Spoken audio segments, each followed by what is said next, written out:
Chill and Learn English podcast.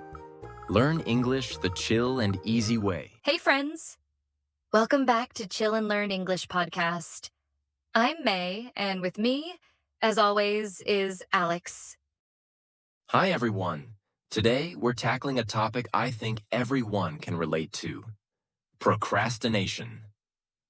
Why do we do it, and how can we finally stop? Let's be real. Procrastination isn't just about putting off work. It's about feeling stuck and frustrated. We'll start with a fun question. What's the one thing you've been procrastinating on lately? Share your answers in the comments, because you're definitely not alone. Yape, May and I have both struggled with procrastination, so don't worry, we're not here to judge.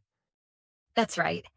And with the new year just around the corner, this is the perfect time to talk about why we procrastinate and, more importantly, how to beat it.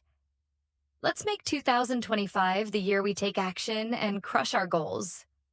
Are you ready? Let's do this.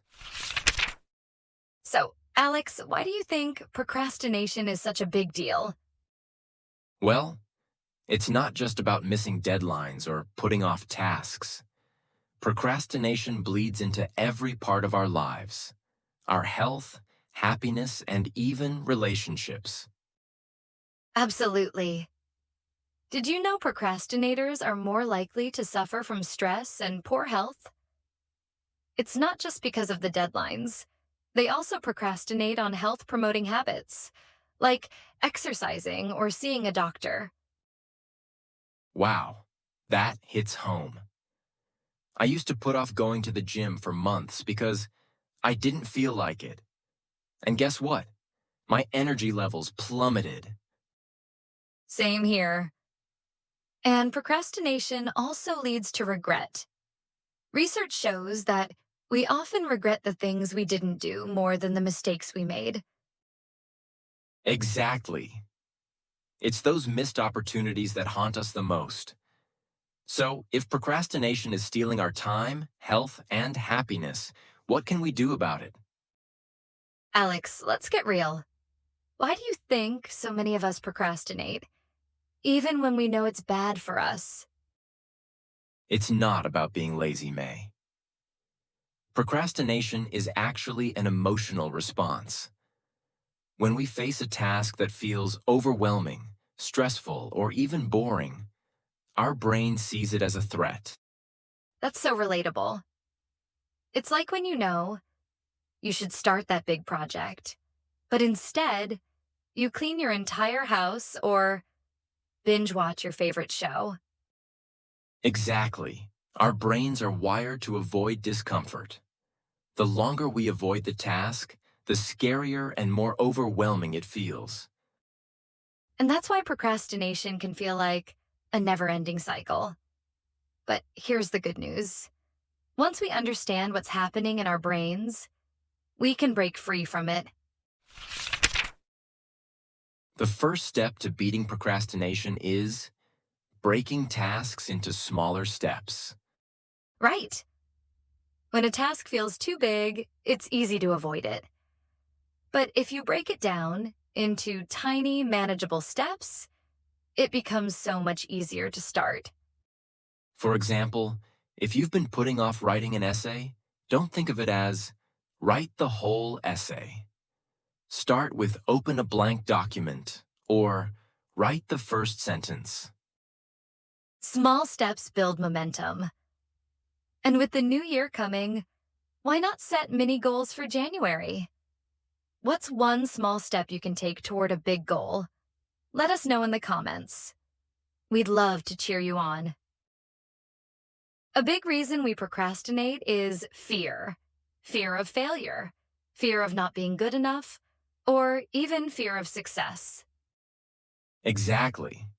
I remember when I started my first job, I procrastinated on projects because I was scared of making mistakes. I've been there too. Starting this podcast was terrifying because I was afraid people wouldn't like my voice. But here's the thing. Once you name your fear, it loses its power. Journaling can really help. Write down what's holding you back and why it feels scary. Listeners, take a moment to think about it. What fear is stopping you from taking action? Write it down, and if you feel comfortable, share it in the comments. Here's a game changer. Don't wait for motivation. Motivation isn't reliable. It comes and goes. That's so true. Think about it. You don't wait to feel motivated to brush your teeth or go to work. You just do it because it's part of your routine. Exactly. Action creates motivation, not the other way around. Once you start, the momentum will follow. So, here's a challenge for you. What's one thing you can start today, even if you don't feel motivated? Share it in the comments. We'd love to know. Let's talk about your why. Why are you doing this task? Why is it important to you? A strong why makes all the difference. For example, when I wanted to get fit, I didn't focus on the workout itself. I focused on how good I'd feel afterward and how it would improve my health. For me, my why with this podcast is helping people learn English in a fun, supportive way. Knowing my purpose keeps me going, even on tough days. If your goal feels meaningless, you're more likely to procrastinate. So ask yourself, why does this matter to me? And keep that reason front and center. Listeners, what's your why for the goals you're working on? Share it in the comments. We'd love to hear your stories. Distractions are procrastination's best friend. If your phone is buzzing every 5 seconds, it's hard to focus. One thing that helps me is creating a distraction-free workspace. I put my phone on airplane mode and clear my desk of clutter. That's a great tip. And if you're working from home, let your family or roommates know when you need quiet time. Setting boundaries is key. As 2025 approaches, let's commit to creating spaces that help us focus. What's one distraction you can remove from your environment? Beating procrastination isn't about being hard on yourself. It's about being kind to yourself. Absolutely. Self-compassion helps you move forward. Instead of beating yourself up for procrastinating, focus on what you can do next. Remember, it's about progress, not perfection. If you slip up, forgive yourself and try again.